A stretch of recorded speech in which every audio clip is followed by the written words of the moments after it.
first time the fire went wrong, it nearly killed her. It wasn't dramatic in the way people later told it. No roaring inferno. No walls collapsing in flame. Just smoke. Thick, choking smoke that pressed low and heavy against the ceiling, rolling down the log walls like a living thing. It filled her lungs before she even realized what was happening, burned her eyes until she dropped the kettle she'd been holding and fell to her knees on the dirt floor, coughing so hard she thought something inside her chest might tear loose. She dragged herself to the door by instinct alone, palms scraping raw against frozen earth, and collapsed outside in the snow, gasping like a fish hauled from water. The fire inside sputtered and died on its own, starved of air, leaving the cabin silent except for her ragged breathing and the wind moving through the bare trees. When she finally sat up, shaking and dizzy, her hands were black with soot, her hair smelled of smoke, and the thing she had spent 3 weeks building, layer by layer, with cracked fingers and bleeding knuckles, stood inside her cabin like an accusation. A clay fireplace. Not stone, not brick, not iron. Clay. The same clay the creek left behind every spring when it flooded its banks. The same clay children used to make crude dolls that cracked and crumbled in the sun. The same clay men spat on when they talked about real building materials. She sat there in the snow for a long time, staring at her cabin door, wondering if they'd been right after all. By the time the sun rose fully, she had decided she would fix it or freeze trying.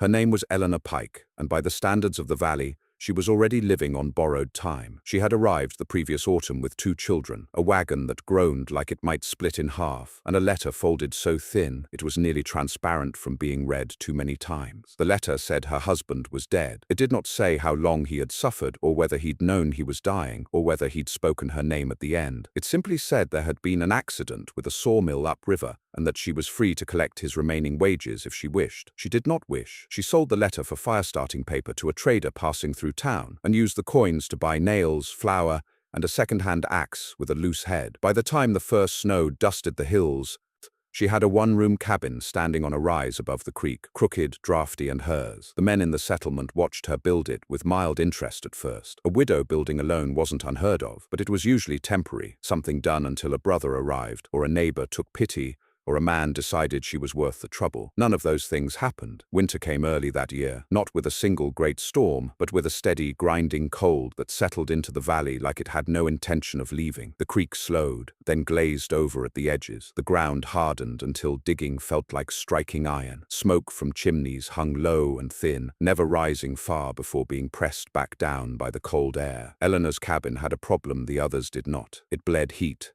She packed mud into the gaps between logs until her hands went numb. She hung blankets over the door. She burned through nearly a week's worth of firewood in 2 days, and still woke each morning with frost feathering the inside walls. The iron stoves the others used were expensive, heavy, and already claimed. There were no more coming before spring, if spring came at all, so she turned to the creek. She had grown up in a place where people built with what the land offered, not log cabins, something older, poorer, and less respectable. Her mother had called it foolishness. Her grandmother had called it survival. Clay held heat, not the way stone did, not quickly, but deeply, slowly. Once it warmed through, it did not let go easily. The first time Eleanor mentioned it aloud, it was in the trading post while weighing flour she could barely afford. "A clay fireplace?" one of the men repeated, laughing as though he'd misheard. "You mean like a child's oven?" "It'll crack," another said, "or smoke you out. Or melt," someone else added, though clay did not melt in the sort of fires they were talking about. She said nothing. She took her flour and left. For 3 weeks she worked every spare moment. She hauled clay from the creek in buckets that cut grooves into her palms. She mixed it with sand and straw until her arms ached. She shaped it slowly, patiently, building a thick-backed hearth against the far wall of her cabin, shaping channels she remembered but did not fully understand anymore. The children helped when they could. They pressed straw into the wet clay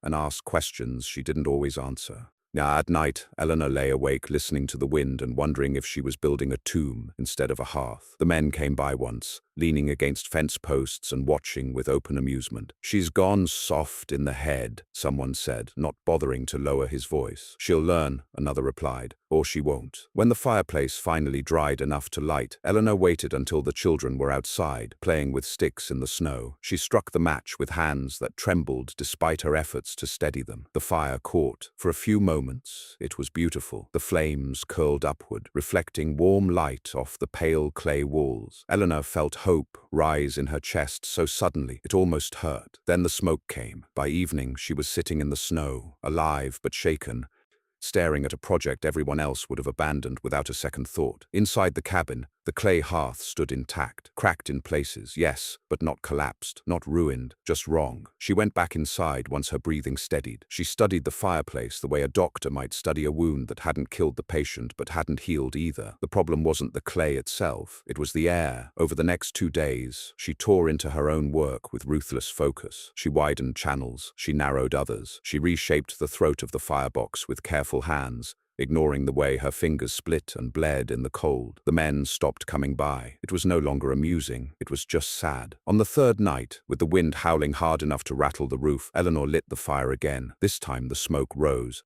It did not pour back into the room. It did not choke the air. It moved slowly, deliberately, drawn through the channels she had carved, warming the clay as it went. She sat on the floor and watched, afraid to breathe too deeply in case she disturbed whatever fragile balance she had found. An hour passed, then 2. The fire burned low, then lower still, until only embers remained. Eleanor fed it no more wood. She waited for the cold to creep back in. It didn't. The clay behind the hearth radiated warmth like a living thing. Not sharp heat, not stinging or dry, but a steady, deep warmth that sank into her bones. By morning, the embers were cold. The cabin was not. Eleanor woke with the children pressed close to her, their breath slow and even. The air inside the cabin was still warm enough that no frost touched the walls. She sat up slowly, heart pounding, afraid it was a trick. It wasn't. She touched the clay with her palm. It was cool now, but not cold. Outside, smoke rose from the neighbors' chimneys as usual. Inside, hers stood quiet. By the 2nd night, she knew. By the 3rd, others noticed. By the 4th, the mocking stopped. And by the end of that week, men who would not meet her eyes before were standing in her doorway, hats in hand, asking questions they pretended were casual. Eleanor answered some of them. Others she kept to herself. Because the winter was only beginning, and warmth, she had learned, was something people would do desperate things to claim. By the time the first knock came, Eleanor had already learned the sound of fear in other people's breathing. It was early, too early for visiting. The light outside was still thin and blue,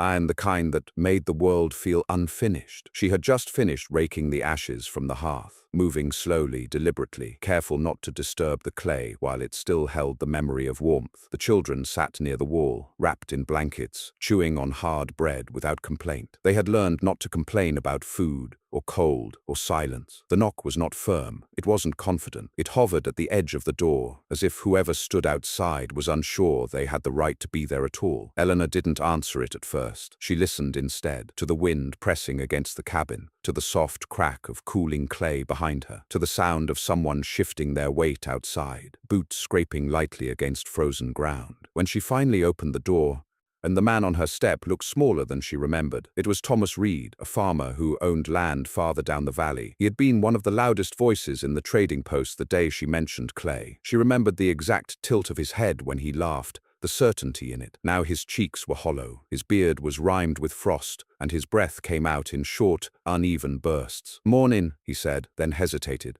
Folks been talking?" Eleanor stepped aside without a word. The warmth hit him the moment he crossed the threshold. It was visible in the way his shoulders dropped, in the way his breath slowed. His eyes flicked to the hearth, then away again, as though he didn't trust himself to stare. "That fire ain't been lit," he said quietly. "Not since yesterday afternoon," Eleanor replied. He swallowed. "My stove burned through half a cord last night." She nodded. She had heard the wind. She knew what kind of night it had been. He stood there, hands flexing at his sides, not sure what to do with them. The cabin was silent, except for the low sound of the wind outside and the faint ticking of cooling clay. "I don't mean to pry," he said at last, "but folks are wondering how long it stays warm." "Really?" Eleanor met his eyes. "Longer than you think." He let out a short breath that might have been a laugh if it didn't sound so tired. "My youngest woke up crying this morning. Fingers were blue." That did something to her. Not enough to show, but enough. She turned and knelt by the hearth, pressing her palm against the clay where the heat had once been strongest. "It holds," she said, "but only if you don't rush it.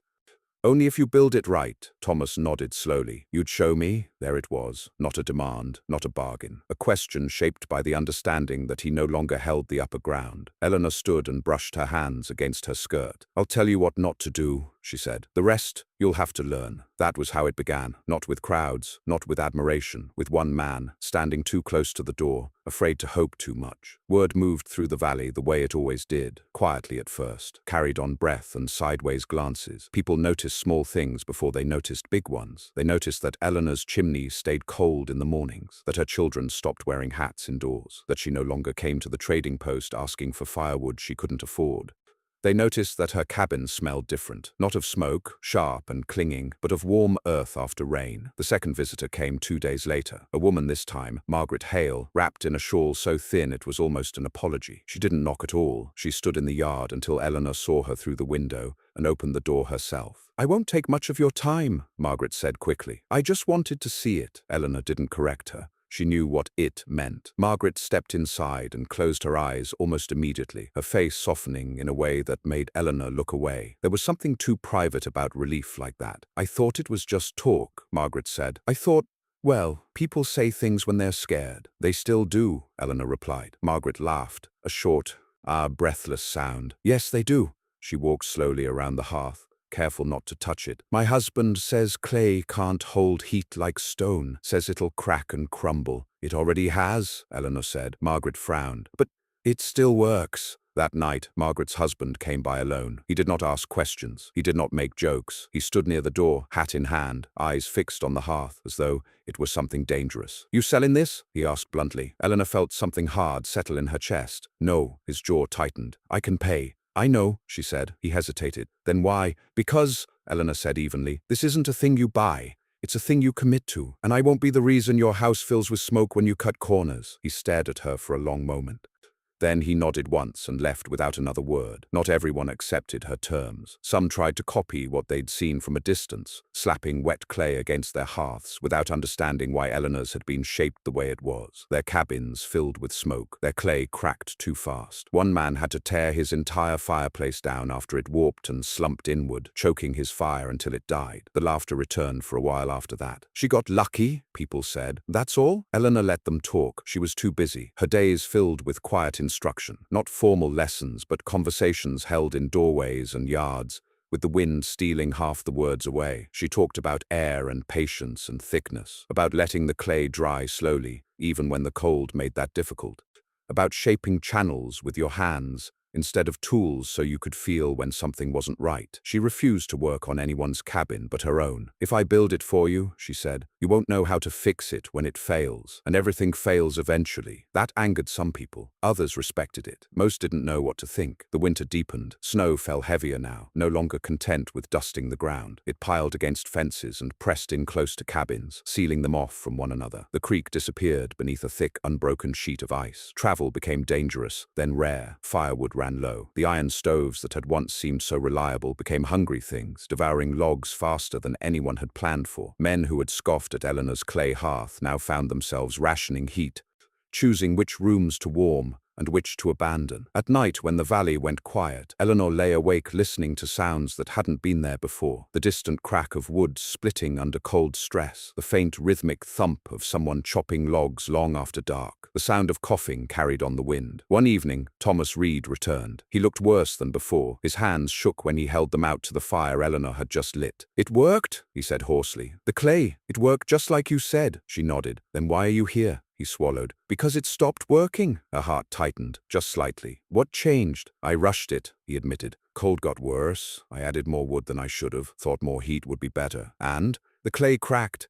Smoke started backing up." Eleanor closed her eyes for a moment. When she opened them, her voice was calm. "Did it collapse?" "No." "Good," she said. "Then it can be fixed." Relief washed over his face so fast it was almost painful to watch. She went with him that night, wrapping herself in layers and stepping into the deep cold without complaint. His cabin was colder than hers had ever been, the iron stove sitting dark and useless in the corner. The clay hearth bore the scars of impatience, cracks that spoke of heat pushed too hard, too fast. Eleanor knelt and pressed her fingers into the damaged sections, feeling for weakness. "You tried to make it act like iron," she said quietly. "It isn't." Together they patched the cracks, reshaping what had been rushed. She made him do most of the work himself, correcting him when needed, stopping him when he moved too fast. By the time she left, the hearth was whole again. "You saved us," Thomas said at the door. She shook her head. "No, you learned." By midwinter, the valley had changed. not dramatically, not in ways outsiders would notice. But small things shifted. Smoke rose less often from some chimneys. People gathered closer together in certain homes, drawn by warmth that didn't demand constant feeding. And under it all, something else began to stir. Resentment. Not everyone wanted to admit they'd been wrong. Not everyone liked the idea that a widow, alone, poor and quiet, had found a way to outlast them. Whispers started again, softer this time, edged with suspicion instead of humor. "She's hoarding something," someone said. "Keeping secrets? Making herself necessary." Eleanor heard none of it directly,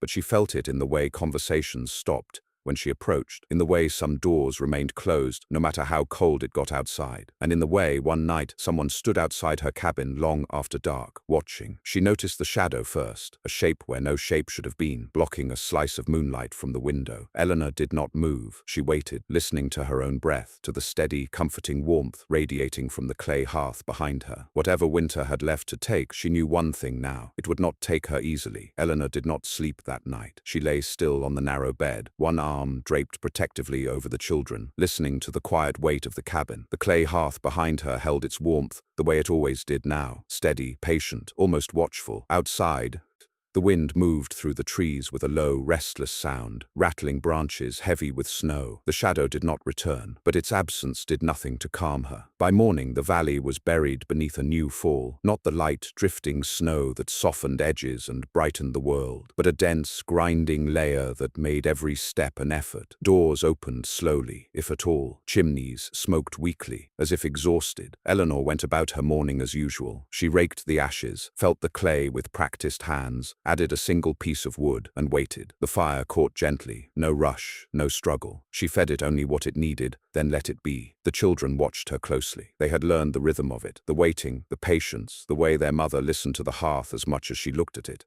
"Will it last forever?" the daughter asked quietly. Eleanor shook her head. "Nothing does. But long enough?" her son pressed. She paused, then nodded. "Yes, long enough." By midday, the knock came again. This time, it was not hesitant. 3 sharp raps. Firm, certain. Eleanor opened the door to find Samuel Griggs standing in the snow, his coat heavy with frost. He was not a large man, but he carried himself like one who was used to being obeyed. He owned the largest stretch of cleared land in the valley and the biggest iron stove. He had laughed the loudest when she first spoke of clay. "I need to talk," he said. Eleanor stepped aside without a word. Samuel entered and immediately noticed what everyone noticed, the warmth, the stillness of it. His eyes flicked to the hearth, then narrowed. "You've caused a bit of trouble," he said. "I haven't caused anything," Eleanor replied. "I built a fireplace." Samuel snorted. "You built leverage." She met his gaze evenly. "If warmth is leverage, that says more about winter than it does about me." He paced the small cabin, boots leaving wet marks on the floor. "People are tearing their houses apart, trying to copy you, wasting clay, wasting time. Some of them are worse off than they were before." "I warned them not to rush," Eleanor said. "You warned them," he echoed, "but you didn't stop them." "I can't stop grown men from making choices," she said quietly. "Neither can you." His jaw tightened. "They're saying you won't help unless it suits you." Eleanor's voice remained calm. "I help anyone willing to listen, and if they won't, then they learn another way." Samuel stopped pacing and turned toward her. "You could fix this. Build for them. Show them exactly how to do it." "And then what?" Eleanor asked. "They blame me when it cracks? When they get impatient again? When they decide clay should behave like iron?" He studied her for a long moment, then shook his head. "You don't see it? Then tell me," she said. "You're changing how things work here," Samuel said. "People don't like that, not when it comes from someone they don't expect." Eleanor felt a familiar tightening in her chest, not fear exactly, but recognition. "Winter's changing how things work," she said. "I'm just responding." He sighed, rubbing a hand over his face. "I'm trying to keep this place from tearing itself apart." "So am I," Eleanor replied. Samuel's gaze drifted back to the hearth. "How long does it stay warm?" "Long enough," she said again. That answer frustrated him more than any technical explanation would have. He left without another word. The next few days passed in uneasy quiet. Snow continued to fall. Paths between cabins disappeared. People stopped coming to the trading post entirely, conserving what little energy they had. The valley became a scatter of isolated pockets of warmth and cold, of success and failure. And then the first cabin went dark. It was old Mrs. Calder's place near the tree line. Her chimney stopped smoking one morning and did not resume. No one noticed at first. They had their own fires to tend, their own worries pressing in close. When someone finally went to check, they found the door half buried in snow. Mrs. Calder was alive, but barely. Her iron stove had cracked in the night, nor warped by heat and cold, pulling against each other until the metal failed. The fire had gone out hours before dawn. They carried her to Samuel's cabin, the largest and warmest, and wrapped her in blankets. She survived, but the fear lingered like smoke that wouldn't clear. That night more knocks came to Eleanor's door. Not questions this time, requests. "Can you look at mine? Just tell me where I went wrong. I'll do it exactly how you say." Eleanor answered what she could. She turned others away. "You can't save everyone," Margaret Hale whispered to her one evening, eyes dark with worry. "I know," Eleanor said, "but I won't pretend to if it costs lives later." Margaret nodded, though she didn't look convinced. The resentment thickened. It showed itself in small ways. Someone blocking her path through the snow. Someone taking the last sack of clay from the creek bank and dumping it where it would freeze solid. Someone scrawling crude words on her door that washed away with the next thaw but left their meaning behind. Eleanor said nothing. She focused on her hearth, on keeping it steady, on making sure her children slept warm each night. Then came the cold snap. It arrived without warning, riding in on a wind so sharp it cut through layers like a blade. Temperatures dropped lower than anyone remembered them ever going. Iron stoves groaned and strained. Fires burned hot and fast, devouring what little wood remained. Clay hearths, those built with patience, held. Those rushed did not. Smoke-filled cabins. Fires died. Panic spread. Late one night, long after Eleanor should have been asleep, someone pounded on her door. Not a knock this time.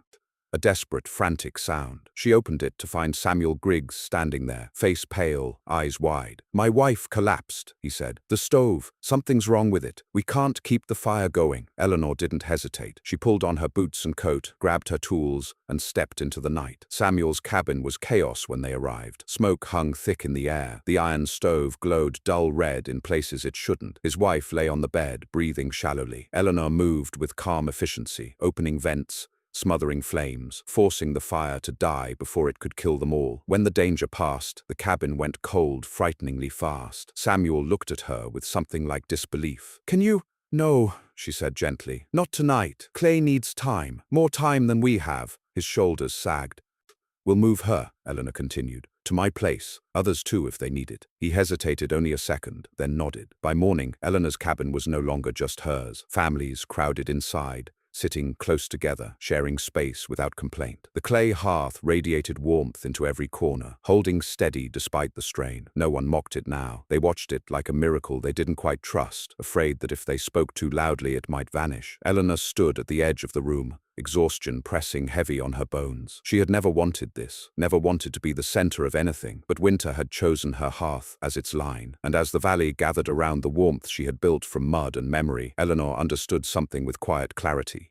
The fire was no longer the most dangerous thing she had created. By the third night, the cabin no longer felt like a home. It felt like a refuge. People slept wherever there was space, on the floor, against the walls, sitting upright with their backs braced against crates and barrels. Children were wrapped together in layers of borrowed coats. Adults spoke in low voices, careful not to wake anyone, careful not to disturb the fragile balance that had settled over the room. The clay hearth burned once each day, only once. Eleanor had insisted on that. She fed it slowly in the early afternoon, letting the fire work its way through the channels she had shaped so carefully. When the flames died down, the warmth stayed. It rolled outward in quiet waves, seeping into cold bodies and stiff joints, settling into the walls themselves. By nightfall, the firebox was dark, but the cabin remained warm enough that breath no longer clouded the air. People noticed. They noticed the restraint, the discipline, the way Eleanor refused to add more wood, no matter how anxious anyone became. "It'll hold," she said again and again. "Trust it." Trust did not come easily to people who had watched iron fail. The strain of so many bodies inside the cabin showed itself quickly. The air grew heavy, tempers shortened, old arguments surfaced in whispers. There were too many memories packed into too small a space. Eleanor felt all of it. She moved through the room with quiet authority, settling disputes before they flared, redirecting restless hands, sending people outside in pairs to breathe fresh air when the walls felt like they were closing in. Samuel Griggs stayed near the hearth. He did not touch it. He watched it. At some point during the second night, he spoke. "You knew this could happen?" he said quietly. Eleanor did not look at him. "I knew winter wouldn't care about our pride." He nodded once. "You could have kept this to yourself?" The storm broke 3 days later. Not gently, not with relief. It tore itself apart against the valley, like an animal finally too exhausted to keep fighting. The wind died first, not all at once, but in uneven pulses, howling for hours, then falling abruptly silent, then returning weaker than before. Snow stopped drifting sideways and began to fall straight down, thick and heavy, as if the sky were emptying itself at last. When morning came, it felt unfamiliar. The quiet was wrong. People woke slowly, unsure at first whether it was safe to move. For weeks, sound had meant danger. Wind, cracking wood, Sue coughing, shouting over the storm. Now there was only the soft scrape of boots on packed earth and the low murmur of voices testing the calm. Eleanor stood by the door and looked out. The valley was buried. Fences had vanished. Paths were erased. Cabins sat half submerged in white, some leaning at angles that made the stomach tighten just to look at them. Smoke rose from a few chimneys, thin and tentative, like the people inside were afraid to ask too much of their fires. Behind her, the hearth was dark. It had been nearly 24 hours since the last fire. The cabin was still warm, not the deep, enveloping warmth of the earlier days, but enough to move without shaking, enough that breath did not cloud the air, enough that no one had woken in pain. People noticed, they always did. One by one, they stepped outside, some blinking in the pale winter light. They looked at Eleanor's chimney, cold and silent. They looked at their own, smoking weakly, demanding more wood than most of them no longer had. Samuel Griggs came to stand beside her. "You did it," he said quietly. Eleanor did not answer, because it wasn't over yet. Survival was not the same as recovery. Winter had taken its toll, and it would not give back what it had claimed. They spent that day digging. Men, women, and children took up shovels, boards, even bare hands wrapped in cloth, carving paths between cabins. They uncovered doors, cleared roofs, righted what could be righted. Some cabins were empty. Some stoves were split open like broken jaws, iron warped beyond repair. Some homes would never be lived in again. And in the midst of it all, Eleanor moved steadily, checking on people, offering quiet instructions, saying little about herself. When night fell, people returned to their own homes if they could. Some didn't. They stayed, not out of desperation now, but because the warmth was still there, steady and reliable, even without flame. On the second night after the storm, Eleanor finally lit the hearth again. Just a small fire. The clay responded like it always had, accepting the heat slowly, patiently. The warmth spread, deeper this time, settling into cracks and seams that had been stressed but not broken. Margaret Hale watched from the edge of the room. "You could have let it fail," she said softly, "when everyone crowded in, when it would have been easier to say there wasn't room." Eleanor stared into the fire. "I thought about it," Margaret nodded. "Why didn't you?" Eleanor's hands rested on her knees, scarred and stiff. "Because if it failed, they wouldn't just lose heat. They'd lose the idea that something different could work. That was the truth of it. The valley had been built on certain assumptions. Iron was strong, tradition was safety. Widows survived by adapting themselves to men's choices. Winter had shattered those assumptions with a patience far more ruthless than violence. Clay had simply endured. In the days that followed, the work began in earnest. People came to Eleanor, not for shelter now, but for understanding. They asked better questions this time, slower ones. Not how fast can I build it, but how long should it dry? Not how hot can I burn it, but how do I know when to stop? Not will it work, but what happens when it doesn't? She answered all of them, not as a teacher standing above them, but as someone who had failed and survived and learned. They rebuilt hearths together, not just clay ones, but stone-backed fires shaped differently, iron stoves modified with channels and mass added behind them. They stopped chasing quick heat and started thinking in days instead of hours. The valley changed, quietly, permanently. By the time the first thaw came, Eleanor's cabin was no longer the only one that stayed warm long after the fire died. Others had learned restraint, patience, how to listen to materials instead of forcing them. No one laughed at clay anymore. They spoke of it carefully, respectfully, like something that demanded understanding rather than dominance. Samuel Griggs came to her one afternoon, snowmelt dripping from the eaves. "I owe you more than thanks," he said. Eleanor wiped her hands on her skirt. "You don't owe me anything," he shook his head. "That's not true. This valley doesn't either, but it'll remember." She considered that. Memory mattered on the frontier. Not the kind written down, but the kind passed quietly, like a warning or a promise. "What will they say?" she asked. Samuel thought for a moment. "They'll say there was a winter when iron failed, and clay didn't." That night, Eleanor sat alone by the hearth. The children slept soundly, sprawled without fear of cold. The fire had burned down hours ago, leaving only the soft, stored warmth behind. She pressed her palm against the clay one last time before bed. It was warm. Still, she thought of the laughter in the trading post, of the smoke that nearly killed her, of the shadow outside her cabin, and the child who had almost died in the storm.